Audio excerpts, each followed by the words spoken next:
You can do it. Mastering the art of goal setting and establishing self-discipline. Narrated by John Hawkes. Copyright 2018, all rights reserved. Introduction. Hello and welcome to our short beginner's guide on mastering the art of setting goals and establishing self-discipline. Discipline, I'm afraid to report, is crucial for any success in life. Success in whatever field or area of life requires 5 things. You need to wait for it, you have to persevere through the many different challenges and setbacks you are bound to encounter. You also have to put in constant effort. Success usually doesn't happen the first time you try. In fact, in many situations, it requires several tries. You have to constantly put in the effort. Finally, success requires putting up with the adverse conditions. You have to keep at it regardless of what you are feeling, regardless of how many people discourage you, and regardless of whether you feel that it's time or not. You have to do it. Success requires all of these, and these all involve discipline. So what's the problem? I'm sure it's quite obvious. Modern life and values aren't exactly very friendly towards discipline. In fact, our modern world and the principles behind it seems to actively work against self-discipline. First of all, we want everything to be quick and easy. I'm not just talking about products and services, I'm talking about relationships. I'm talking about education. It's as if we've developed a sense of entitlement that life has to be fair, quick, and easy. Given this reality and these principles, it is no surprise that our attention span collectively has shrunk dramatically. And it's continuing to shrink. You only need to ask the nearest millennial to know what I'm talking about. People's time horizon, as far as the good things in life are concerned, is very short. People don't have the time nor the patience. They definitely don't have the discipline to wait around, deal with all sort of adverse conditions, and put in constant work. They definitely don't have the patience to stick with trying situations until the thing that they're working on pans out. Unfortunately, if you want to achieve success, you need to set up goals properly and pursue those goals. You can hope and wish all you want, but big victories in your life are not going to materialize out of sheer luck. You have to plan them out, and you have to work your plan. In other words, you have to set goals and implement them. Again, there goes that word. Discipline is required. Self-discipline is essential, but effective goal setting also requires clarity of purpose, proper structuring of your goals, and finally, proper measurement of your success. If you are able to do all of these and you have the proper level of self-discipline, success becomes a habit. Have you ever hung out with people who make a tremendous amount of money seemingly effortlessly? Have you hung out with people who declare their big plans and the next time you check with them or check with people who know them, those plans panned out? Well, those people are not magical, I'm sorry to report. Those people are not some sort of mystical alien creature race. No, they simply picked up on the right habits. Simply put, people who succeed easily just make it look easy. Believe it or not, it took a lot of falls, stumbles, overcoming doubts, challenges, as well as potential humiliation to get to where they are now. The good news? Success is a habit that can be learned. Now, I know you might be thinking that successful people look, behave, and sound so different from you. You might even be thinking that they are a completely different race of people. Well, don't let the appearances fool you. On the surface, it may seem like they're completely different from you, but understand that they are just working out certain habits.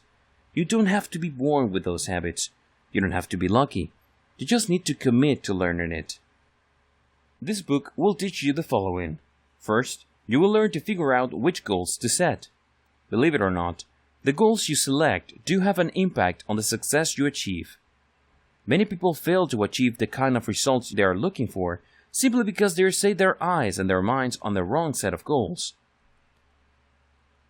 Now, those goals may be perfect for other people, but it's not right for them. Try as hard as they might, nothing seems to work, and it can be traced to the fact that they picked the wrong goals to set. Second, you're going to learn how to set more effective goals by incorporating discipline-building elements. A lot of people set up goals in such a way that these goals suck up all available willpower that they may bring to the table. In other words, There's no built incentive or self-sustaining system in the goals. The goals just take and take and take. Now, it doesn't take a scientist to figure out that with such goals, it's too easy to hit a wall. It's too easy to think that you're trying so hard and putting in so much time and effort and nothing seems to work. When you find yourself in that space, it's not that difficult to start believing that you're just not cut out for success. It's very easy to get discouraged and eventually you give up. As you probably already know, the only way to fail at anything in life is to quit. And that's precisely what you're setting yourself up for if you don't know how to set up goals to be self-sustaining. At the very least, they have to be self-sustaining in terms of your discipline. Third, I'm going to teach you how to use daily rituals to fine-tune and achieve your goals. You have to understand that people aren't what they consistently do. People can talk a good game. Other people might have all sorts of mistaken notions about them. However, their real character boils down to what they consistently do. In other words, it's all about their rituals. Believe it or not, you already have a set of rituals. You may not be aware of them, but they exist. What if I told you that you could be achieving more with your life if you only choose to be a little bit more conscious of the rituals you engage in? These rituals have a direct and immediate impact on your performance on many different levels. At the very least, they can help or slow down the achievement of your goals. Another thing that I will help you with involves measuring success.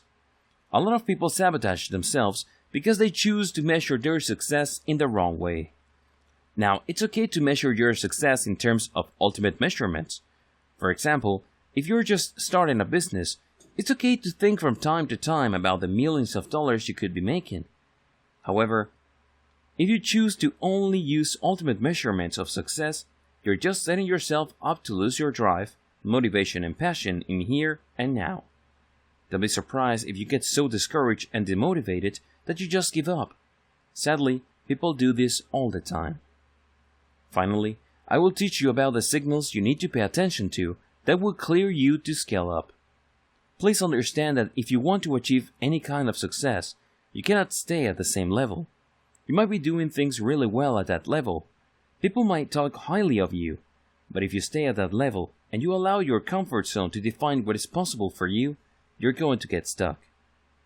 You might have started the process with all these hopes and dreams and grand visions, but let me tell you, they will all remain stuck in your head. Your waking reality is not going to measure up because you refuse to scale up. I'll teach you how to do that. More precisely, I'll teach you to detect the signals that will enable you to scale up. Are you ready to begin? Let's dive in. Chapter 1. Figuring out which goals to set. First things first, be clear as to what your big objectives in life are. What are your ultimate objectives in life? Do you want to travel the world? Do you want to build a legacy in form of a company or an organization or school? Do you want to help a lot of people in the form of a charity? What are your big objectives in life? Now, keep in mind that since this is personal in nature, there is really not such thing as a right or wrong answer. One person's big objective is not better or worse than somebody else's. After all, we come from different backgrounds and different families. We have different values and we definitely have different experiences. And all these differences add up to the way we look at the world and the way we choose our objectives. Focus on what objective makes the most sense in your life and focus on the big ones. What do you need to do to achieve these objectives? Now that you are clear as to what your big objectives in life are, and you shouldn't hold yourself back when thinking this up, the next thing to think about is what you need to do. What kind of actions do you need to take to make these objectives a reality? You probably already know that you just can't simply hope and wish your objectives to materialize. The law of attraction does work, but it only works when there is action involved. You can't simply just mentally imagine certain things happening and refuse to lift a finger. Don't be surprised if nothing happens when you refuse to lift a finger.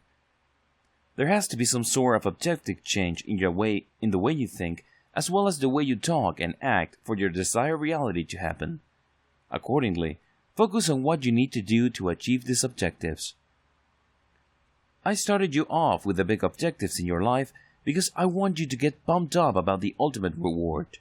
When you look at the big rewards at the end, you can then start tracing back to where you are today. If your ultimate objective is to live in a 10 million mansion in the nice part of town, start with a vision of you living in that mansion. Allow yourself to feel good. Allow yourself to feel pumped up and excited about that reality.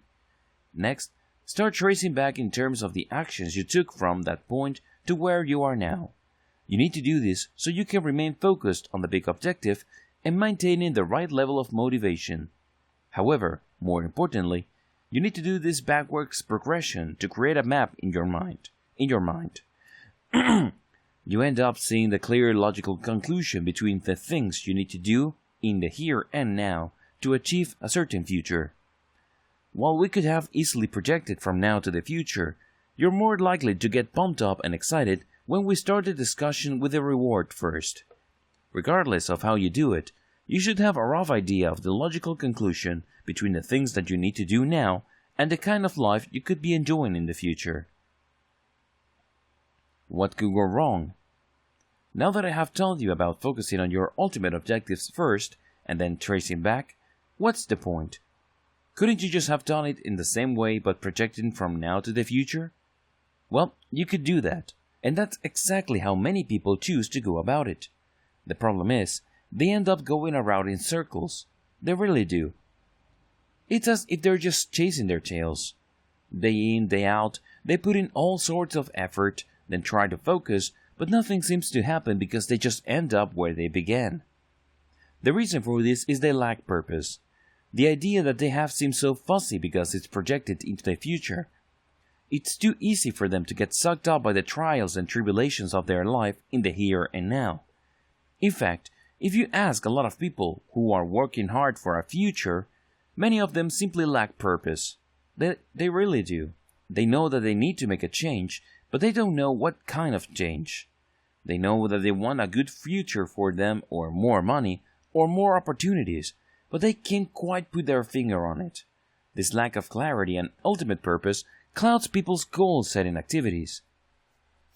They lack a clear view of why. It is no surprise then that, even if they know what to do or how to do it, nothing seems to work. At the very least, they're settling for mediocrity. The reason for this is simple. Without a clear view of why, it wouldn't matter if you know what to do or how to do it. You have to focus on purpose. Is your purpose strong enough to push you through all the hassles, challenges, and setbacks you are bound to encounter? Is your purpose appealing enough so that you would want to change and overcome your negative mental and emotional habits that get in the way? That's how important purpose is, and this is why I taught you to focus on your big objective in life first. Clarify them. Make them as vivid in your mind as possible. Allow them to pump you up and get you excited. Once you have that bright beacon long into the future, or at the farthest end of the possibility, you then trace back to where you are now.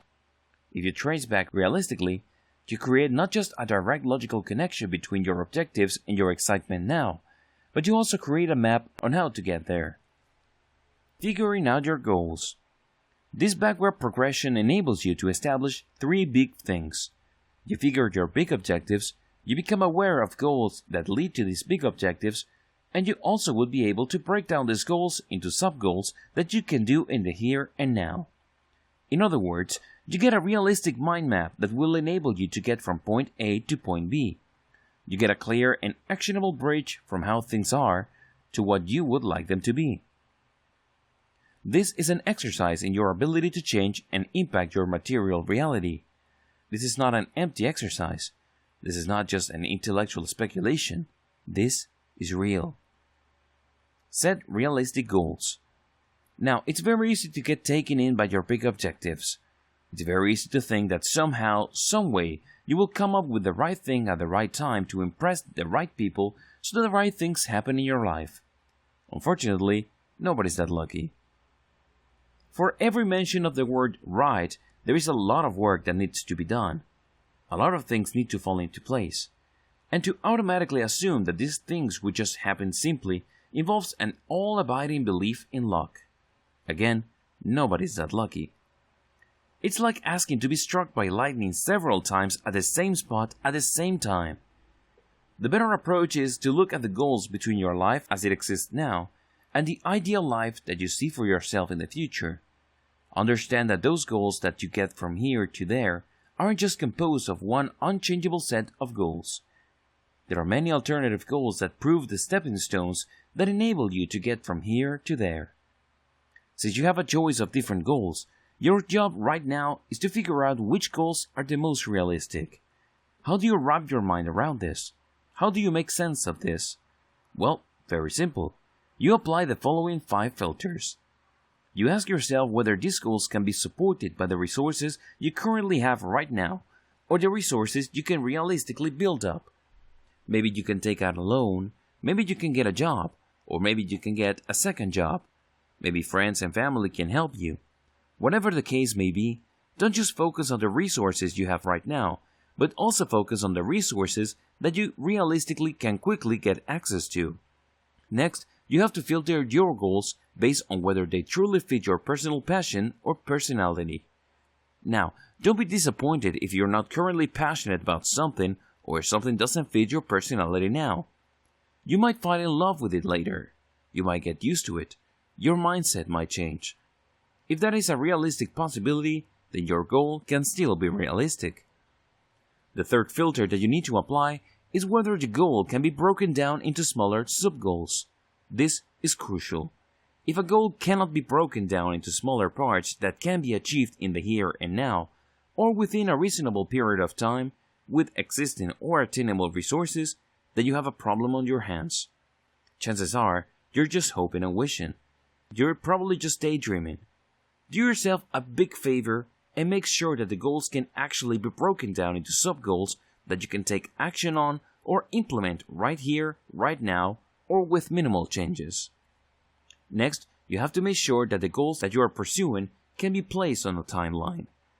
You know you have a problem on your hands if the goal obviously will take forever or has no fixed start date. Make sure that you can put it on a timeline.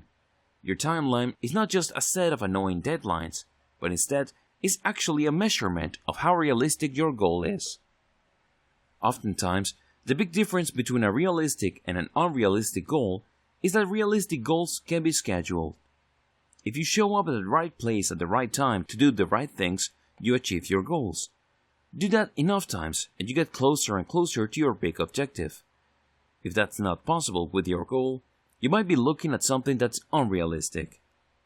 Finally, you need to make sure that when picking among alternative goals that take you from where you are now to where you would like to be, this must be measurable in terms of attainment as well as the quality of success. If you feel that the achievement of these goals is very easy, and pretty much any effort gets you there, then you might not actually be working with realistic goals. You might be disappointed with the result because it may well turn out that it doesn't really get you to where you need it to go. Chapter 2. Set more effective goals by incorporating discipline-building elements. What if I told you that you can set up your goals in such a way that they can be self-sustaining? In other words, they train you to become more disciplined. And the more you achieve these goals, the more disciplined you become, and you are able to take on more and more goals. Sounds awesome, right? Well, this is not theory. It can happen, and people do make it happen. Here's how you do it. Prioritize your sub-goals. The first thing that you need to do is to prioritize the sub-goals or sub-elements of your big goals. You sort them based on their likelihood to lead to big objectives. In other words, if you knock out these sub-goals, they directly take you closer to your big objectives. Of course, not all sub-goals are like this. Sometimes, sub-goals are necessary, but they lead to an indirect path. As long as you're reasonably certain that if you take that indirect path, it eventually leads you to your big goals, then the sub-goals is good enough. List down all these sub-goals and make it your highest priority to focus on sub-goals that are the most directly connected to your big objectives. In other words, when you do these sub-goals, it's like going from point A to point B. The shorter and straighter the line, the better. Be as clear about your sub-goals parts as possible. While prioritizing sub-goals is important, You also need to make sure that you conceptualize them correctly. Look at the sub-goals part and make sure that you are clear as what you need to do, how to do it, when to do it, and where to do it. The most important ingredient, of course, is to be clear as to why you're doing this sub-goal. What is its impact on your big objectives? How does it get you there? What kind of role does it play in helping you achieve the big things that you're shooting for in your life? Building discipline by making your highest priority sub-goal your primary focus. In every given day, make sure that you are focusing on sub-goals that lead you closer to your big objectives. Make these sub-goals and their activities your primary focus. Everything must lead to it. Keep this top of your mind. Also, make it a point to do the hardest part of these sub-goals first. Make no mistake about it, regardless of the sub-goal or set of activities, there's always something that you're going to struggle with. There's always going to be a part of a project that you have a tough time starting. Maybe it's technically easy, but you're just emotionally intimidated by it. On the other hand, it may be emotionally easy and very straightforward as far as your understanding of its necessity is concerned, but it's technically challenging for you. Regardless, zero in on this hardest part and choose to do them first. I know it won't be easy. At first, it's probably going to feel like you're pulling teeth. It's definitely not going to happen overnight. However, the more you keep at it, the greater your self-discipline becomes because you're tackling the hardest thing first. You're not running away from it. You're not procrastinating. You're not trying to work around it, but you're tackling it head-on. Sure, the first attack is probably going to be very brutal, but the more you keep attacking, the more confident you become. At the very least, you're not intimidated. Keep this up, and this can lead you to taking consistent action that ensures your sub-goals are achieved. The more sub-goals you knock out, of course, the closer you get to your big objectives. This is not exactly rocket science or brain surgery. Chapter 3. Use daily rituals to fine-tune and achieve your goals. Let's get one thing clear here. As clear as you may get on the sub-goals that you need to do each and every day, and as pumped up as you may be now, please understand that success is a long-haul journey. It really is. It's a marathon. It's not one of those things that you just choose to do now and somehow, some way, things would just fall into place. It doesn't work that way. Things sometimes pan out this way, but it doesn't happen all the time. You definitely can't bank on it. This is where your daily rituals come in. Everybody has rituals. The problem is, for the most part, our rituals are either neutral or don't really help us either way, or they work against us. By being a little bit more mindful and purposeful regarding the daily rituals you carry out, you can well position yourself for greater and greater levels of success. You also position yourself for increasing levels of self-discipline. These two concepts coincide in the form of the rituals you choose. Daily rituals come in 4 different types: physical, mental rituals before task, and rituals you engage in before you sleep. You have to be conscious about all of these so you can make them work for you instead of having them work against you. Physical rituals. Physical rituals involve things that you physically do every day on a consistent basis. These are very important because they center you. Your mind and body can be aligned or can be misaligned, depending on your physical rituals. If your ritual is to watch TV for 3 hours straight, then that's going to have an impact on your life, whether you like it or not. If you choose to jog every morning or work out at the gym hitting the weights 3 times a week, that's going to have an impact on your life, again, whether you like it or not. Focus on the physical resetting quality of physical rituals. Look for rituals that maximize this sense of physical reset where you feel that you're getting a fresh start. At the very least, aim for physical rituals that give you some sort of mental clarity. Usually, people use physical rituals involving daily exercise, timing their meals, wake-up time, or taking cold showers. You might be thinking that taking a cold shower is a form of self-punishment, but you'd be wrong. When you take a cold shower, your mind doesn't wander. You force yourself to act efficiently because you don't want to freeze. You also start thinking in a very focused way. You'd be surprised as to how long this focused thinking will linger as your day goes on. Why do physical rituals work? The bottom line is that physical rituals produce positive results because of the positive association you create. When you engage in a physical ritual, like daily exercise or taking ice-cold showers, you focus. It's hard to do weight training in an unfocused way. You're going to spend an eternity in the gym. If you work out correctly, you're forced to focus. That same applies to taking a cold shower. This is personal productivity dynamite because you only need to engage in the physical ritual and your body will automatically supply the focus. Why? It already developed a tight association between the level of mental, emotional, and spiritual awareness of the moment you're in that you achieve with certain physical stimuli like an ice-cold shower. You only need to subject yourself to that physical stimuli for your mind to kick in. Mental rituals to start your day right. You need to adopt mental rituals that start your day on an optimal level. You really do. While physical rituals do a great job of resetting your willpower, focus, and mental energy, you can't just rely on those rituals.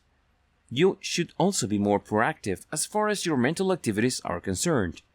This is why I would suggest that you practice feeling grateful the first thing in the morning.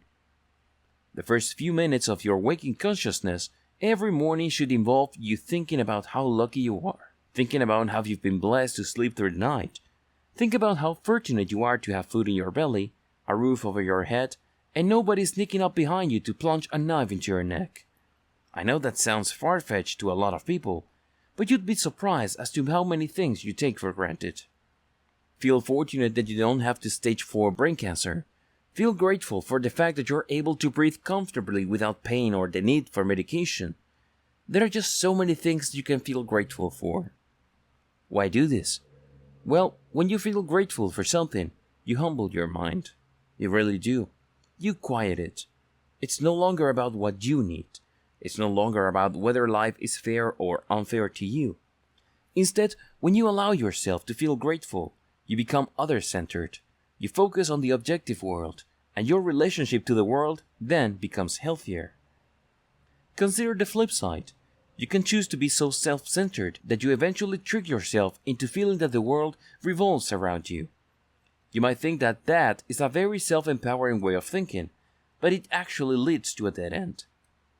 If you think that the world revolves around you, then you would become overly sensitive. Everything is a judgment of you. If people aren't nice to you, then it's all about you. Maybe they're just having a bad time. Maybe they're just going through some rough situations in their life. It's not about you. They're just projecting, and you're not necessarily the target. But unfortunately, if your main focus is on yourself, and you're extremely self-absorbed, you become so touchy that you end up limiting your success. You become easily discouraged because life is unfair. You become frustrated because things don't flow easily as you imagine as they should. Feel grateful. Allow yourself to feel humble and suppress that ego. Next, practice affirmations. Celebrate things that you do right. Celebrate what you have to offer. Be aware of your competence and the value you bring to other people's lives. When you practice affirmations, you build your confidence. You reshape your ego into a more positive form that would enable you to achieve more. Usually, we let our egos thwart our success by unrealistically shaping our expectations. When you practice affirmations, you are in full control of how you would like your ego to perceive your capabilities and personal possibilities. Pre-task mental rituals. Before you roll up your sleeves and get down to business, as far as work or school is concerned, engage in these rituals. They do an amazing job of clearing up any mental obstacles or emotional hurdles that degrade your effectiveness. First, practice deep breathing. What if I told you that by simply breathing deeply and slowly 8 to 10 times, you clear your mind and you energize your body? Next, engage in some sort of mental cleansing. This doesn't have to be anything fancy. You basically just refuse to hang on to negative thoughts. Refuse to get worked up over an issue that you really can't control. Maybe there's just something that you're struggling with from yesterday, while this morning choose to let that go. Once you have done mental cleansing, The next step is to mentally cleanse yourself as far as the task in front of you is concerned. Focus on what you know about the task and don't leave anything to judgment. Just focus on the mechanics of the task. Don't overanalyze it, don't prejudge it, don't dismiss it as either too hard or impossible or beneath you. Instead, just look at it as a series of technical instructions. Keep only these things in your mind. Technical instructions should be the only thing in your mental data banks. Next, start the task. This is crucial.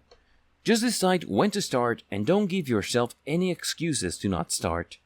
For example, if you decide to hit the books at 8 a.m., do exactly that when the time comes. No more, no less. Don't give yourself excuses, don't blame other people, don't make justifications, don't bargain with yourself. Stop engaging in any of that internal shenanigans and just jump in with both feet and get down to business. After you've started, race through the task. This is very important. A lot of people are clueless about this. You have to understand that it's very easy for our work or academic activities to become time rabbit holes. Seriously. You jump in and you can't get out because it just sucks you in. There's just so many chambers. There are so many directions you can go, and by the time you realize, time's up. Start your task by focusing like a laser on what you need to do. It has to be small, narrow range of activities. Once you've started the task, race through the task. In other words, play a game with yourself. Pretend you're in a marathon and you're basically knocking out all these tasks as quickly as possible. It's important, however, to race, but to go through a quality checklist. You're not looking to cut corners, you're not looking to compromise quality. Your objective is to race through the task, while at the same time, making sure that the output that you produce meets quality standards. This is very important, because the more you do this, and the more you get used to it, the more likely you will master the task. Eventually, you would reach a point where it becomes easy or second nature to you. Finally, take small breaks, but stick to schedule. For example, if you allow yourself 3-minute breaks after a big productivity task, stick to that. After the break period is over, start the race again. Pre-sleep ritual. Before you sleep, make sure that you adopt these rituals or something similar to them. Whatever the case may be, adopt rituals that achieve the same objectives. First, write down your goals for the next day. This is very important because you are able to mentally map out what you expect from yourself the following day. When you do this, you're no longer blindsided by the task you'll be doing the next day. You're no longer emotionally intimidated. Instead, you're mentally focused as to the grand objectives you need to knock out. Next, once you have your list going, mentally rehearse what it would feel like to successfully achieve those goals. Imagine yourself doing the work, having a good time, and then achieving success at the end of the sub-goal. Allow yourself to feel good. Let the sense of accomplishment sink in. After that, think about your big objectives or your big goals. Imagine how would it feel to achieve them. This way, you feel pumped up sufficiently, so when you're knocking out your sub-goals, you don't feel that what you're doing is pointless. You feel driven, you feel purposeful, and this enables you to do the right things at the right time to produce the right amount of value. Chapter 4. Measure your success to boost your motivation. As I have mentioned in the introduction of this book, a lot of people insist of measuring their success in the most negative way possible. They may just be starting their relationship, their business, or their schooling, but they are already measuring themselves based on ultimate objectives. For example, if you just started a small business and you start measuring yourself based on how many millions of dollars you're making, you're probably going to achieve one thing and one thing alone, making yourself miserable. Keep that up and you shouldn't be surprised if you eventually quit. You might eventually conclude that you're chasing a pipe dream. It's not going to happen because you're not getting the results that you are looking for. In your mind, you're not achieving the success that you set out to get. The problem, however, is not the goal. The problem is not the business. The problem is not your activities, but your mindset. You insisted on measuring your success using an inappropriate measurement. Make no mistake about it, your measurement of success can hobble you. Don't expect ultimate success before it's time. don't destroy your motivation levels. You're pumped up right now. You're on a mission. You don't want to do certain things. You're excited about your big objectives. Don't screw all of that up by wiping out this measuring tape that uses ultimate objective results. Instead, focus on measuring your success based on where you are. For example, if you just started a business, focus on measuring success based on whether you have the right permits, whether you bought the furniture or gotten the right equipment, and set up the right protocol for your office. In other words, focus on realistic success metrics instead of ultimate ones. I'm not saying that you should lower the bar. I'm not saying that you should forget about ultimately making money. I'm not saying that at all. Instead, I'm telling you to focus on what makes the most sense to your venture right here, right now. Compare yourself to your ideal self in the here and now. If you really want to optimize your success, make sure you compare yourself now to your ideal self. Your ideal successful self has a certain amount of habits. This person has a certain standards. This person works a certain way. Knowing that, what do you stand to learn? What changes can you make in the here and now to live up to your ideal self? This is extremely important because when you do this, you aim to meet the highest level of quality. You're less likely to quit. You're also less likely to feel frustrated. After all, your role model is your ideal self. This is the version of you that performs at peak levels. Use this to inspire you. You might not get there. You might not be able to achieve the same high level precisely, but at the very least, you're motivated enough to put in more effort than you would normally do otherwise. Chapter 5. Learn when to scale up. If you have followed all the tips above, you will be able to do a task every single day, regardless of whether you feel like it or not. You will be able to put one foot in front of the other, regardless of how tired you were from the previous day. Congratulations, you're able to commit. You're able to put in the work. This ensures ultimate success if you keep it up long enough. Now, with that said, please understand that you have to scale up. You can't stay where you are. You can't focus on the tried and proven and resolve to gain all your security from it. You have to push yourself to go up and out. You have to constantly push yourself to go to the next level. Unfortunately, people don't scale up. They just focus on what's easy to them and leave it at that. This leads to failure again and again. Why? Eventually, their skills decline. They don't put in the time or effort to know what they need to learn so they can do a better job, or so they can provide better value to other people. They just focus on what they need right here, right now. As good as you are, eventually, this mindset is not going to enable you to achieve your big objectives. You're clinging too tightly to your comfort zone. Understand that you have to scale up. You have to produce more, you have to give more value, and you have to otherwise have a more positive impact. You can't just focus on doing a good job and settling for good enough. You have to focus on becoming the very best you can be. So how exactly do you scale up? How do you get closer and closer to the very best version of you? Well, it's actually quite easy. The optimal will to scale up. To scale up in a systematic and methodical way, you just need to first implement your idea. Just take action. You have a plan. You have a clear understanding of what you need to do. Just do it. Implement. Execute. This might seem straightforward, but you'd be surprised as to how many people screw this up. They think about all sorts of amazing possibilities. They allow themselves to feel good about how smart they are because they can think about all these things, but they refuse to take action. They find excuse after excuse, or worse yet, they blame other people, and the end result is the same. They don't take any action. Their hopes and dreams remain far and distant. Execute, implement, do it today. Next, once you've taken action, you know whether you are getting the maximum amount of results and the highest quality that you could hope for. You'd be blind to be clueless regarding this. If you take a look at the results that you're getting with unvarnished eyes, you would know and admit there is room for improvement. This is where you fine-tune. You try to tighten things up. You try to polish your performance so that it's as good as it could be. However, there will be certain areas that need more effort from you. This brings us to the next step: innovation. Understand that with everything else being equal, you're probably on the same level as everybody else you're competing with at a job or in your business.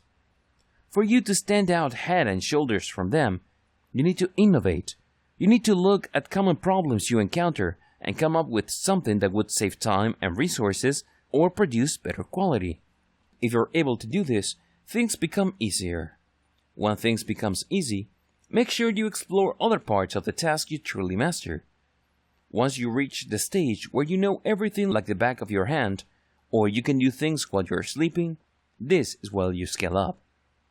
Either you boost the number of things that you do or you increase the quality standards of your work. Whatever the case may be, scaling up involves producing more value. If you scale up in a systematic and methodical way, and you're able to do this consistently, you will achieve success sooner rather than later. What does mastery mean? To recap, mastery boils down to increasing speed or increasing quality. Eventually, once you have taken care of speed and quality, you must actively work at boosting both of them at the same time. That's how you produce solid results consistently. Conclusion.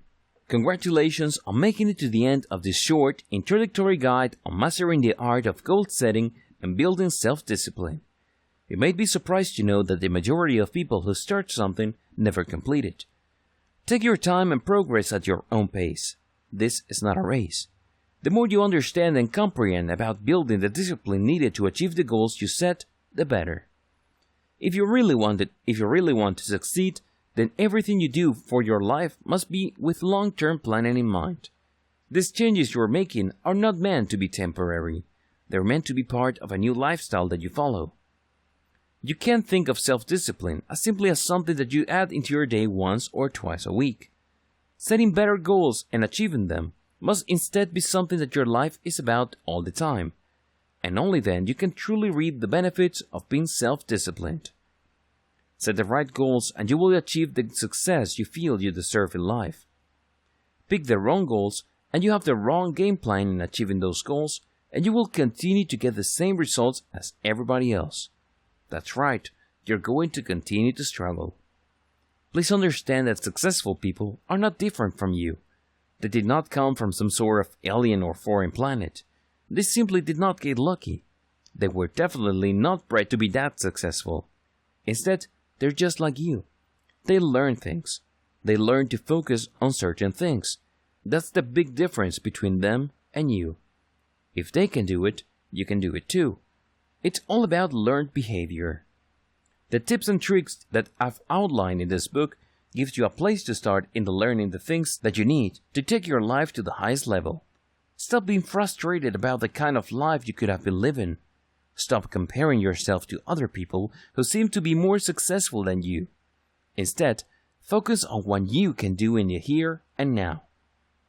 By reading this information and incorporating them and taking action on them day after day, eventually you will get to where you need to go. The only person holding you back from the life of relentless and continuous victory you were born to achieve is you. Are you going to choose success today? Only you can answer that question. I wish you all the success with making self-discipline part of your daily life.